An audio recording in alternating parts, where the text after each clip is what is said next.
अष्टविनायकातील प्रथम स्थान असलेल्या मोरगावच्या श्री मयुरेश्वर मंदिरामध्ये शनिवारपासून माघ यात्रा उत्सवाला सुरुवात झालेली आहे। या निमित्ताने राज्यभरातून लाखो गणेश भक्त मोरगावला येत आहेत। चिंचवड देवस्थान ट्रस्ट आणि मोरगाव ग्रामस्थांच्या वतीने होणाऱ्या यात्रेची जय्यत तयारी करण्यात आली आहे।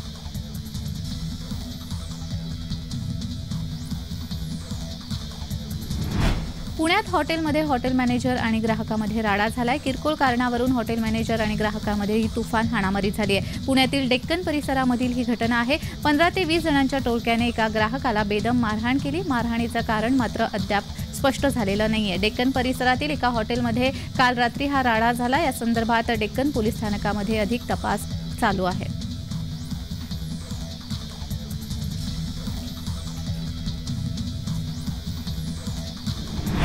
कोपरगाव तालुक्यातील धोत्रे शिवारामध्ये कंटेनरला स्विफ्ट कारने पाठीमागून जोराची धडक दिल्याने तिघांचा दुर्दैवी मृत्यू झालाय। राहुल राजभोज, उमेश उगले, भाऊसाहेब पैठणे असे अपघातातील मृतांची नावं आहेत। या अपघातामध्ये गंभीर जखमी झालेल्या फलके आणि वाघ यांना उपचारासाठी छत्रपती संभाजीनगर येथे दाखल करण्यात आलाय।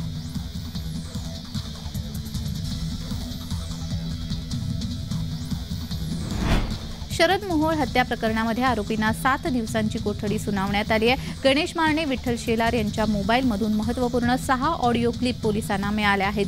7 गाड्या आतापर्यंत जप्त करण्यात आल्या आहेत। मुख्य सूत्रधार गणेश मारणे, विठ्ठल शेलार, मुन्ना पोळेकर सह आरोपींना 7 दिवसांची मोका कोठडी सुनावण्यात आली आहे।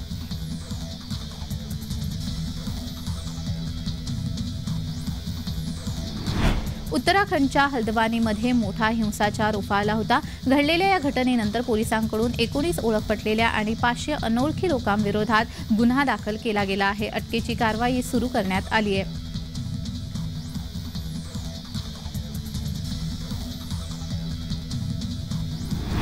महाद्वार रोड व्यापारी आणि रहिवासी असोसिएशन तर्फे श्री अंबाबाई मंदिर विकास आराखड्यासंदर्भात जिल्हाधिकारी अमोल येडगे यांच्याशी चर्चा केली जाणार आहे। त्यासाठी संध्याकाळी मंगलधाम येथे बैठक होणार आहे।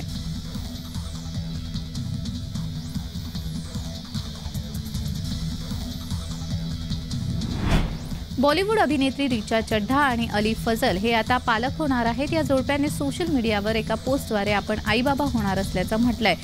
रिचा चड्ढा आणि अली फजल यांनी इंस्टाग्रामवर एका सुंदर पोस्टद्वारे ही आनंदाची बातमी त्यांच्या चाहत्यांशी शेअर केली आहे।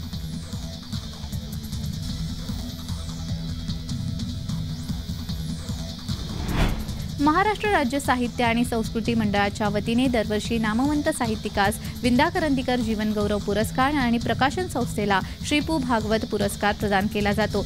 2023 या वर्षासाठी डॉ. रवींद्र शोभणे यांना विंदा करंदीकर जीवनगौरव पुरस्कार तर पुण्याच्या मनोविकास प्रकाशन संस्थेला श्री पु. भागवत पुरस्कार जाहीर झालाय।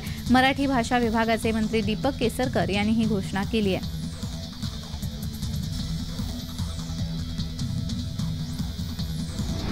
यवतमाळ शहरामध्ये गुन्हेगारीने डोकेवर काढले असून क्षुल्लक कारणावरून चाकू हल्ले तसेच खुनासारख्या मोठ्या घटना घडत आहेत। अशातच गुन्हेगारांवर वचक ठेवण्यासाठी आणि शहरामध्ये कायदा आणि सुव्यवस्था अबाधित राहण्यासाठी यवतमाळ शहर पोलीस यंत्रणेने यवतमाळ शहरातून रूट मार्च काढला।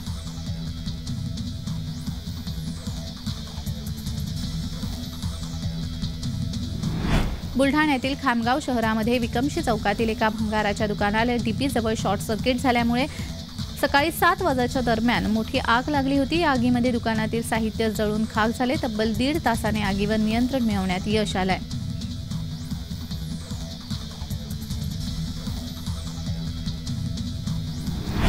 उत्पत्तीच्या ठिकाणीच ओल्या आणि सुक्या कचऱ्याचं विलगीकरण करण्यासाठी पालिकेच्या माध्यमातून पुढाकार घेण्यात येणार आहे।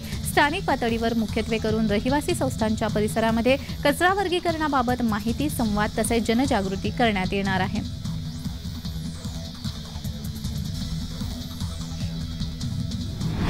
मंत्री छगन भुजबळ यांच्या नाशिकच्या घराबाहेर बंदोबस्तात वाढ करण्यात आली असून भुजबळांना पुन्हा एकदा जीवे मारण्याची धमकी आली असून पोलीस सतर्क झालेत।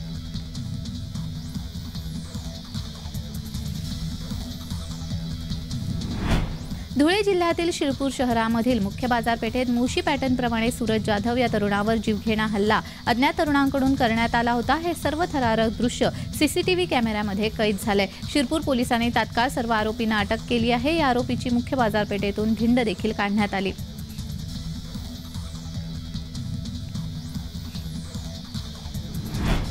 शहरात वाढलेल्या गुन्हेगारीच्या पार्श्वभूमीवर 40 गावात गुंडांची धिंड काढण्यात आली। काही दिवसांपूर्वी मुंबई पोलीस शुभम अगोने याची 40 गावामध्ये हत्या करण्यात आली होती। या हत्येतील आरोपींची 40 गाव येथे धिंड काढण्यात आली।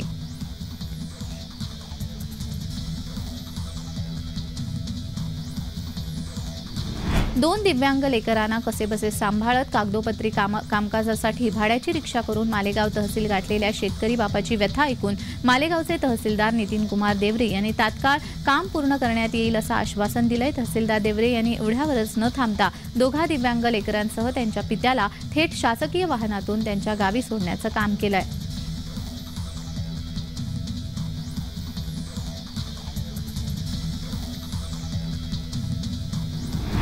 कर्णकर्कश आवाज करणाऱ्या बुलेटस्वारांना पोलीस उपायुक्त शशिकांत बोराटे यांनी मोठा दणका दिलाय। 2 दिवसांमध्ये तब्बल 571 बुलेटवर कारवाई करून तसेच गाड्यांचं लायसेन्स देखील जप्त करण्यात आलेलं आहे। संबंधित चालकावर दंडात्मक कारवाई करून जप्त केलेल्या लायसेन्सवर वाहतूक पोलिसांनी बुलडोझर चालवलाय। शहरातील हडपसर, कोरेगाव पार्क, विमानतळ, हांडेवाडी, डेक्कन भारती विद्यापीठ भागामध्ये हे प्रकार सर्वाधिक असल्याचं कारवाईतून स्पष्ट झालंय।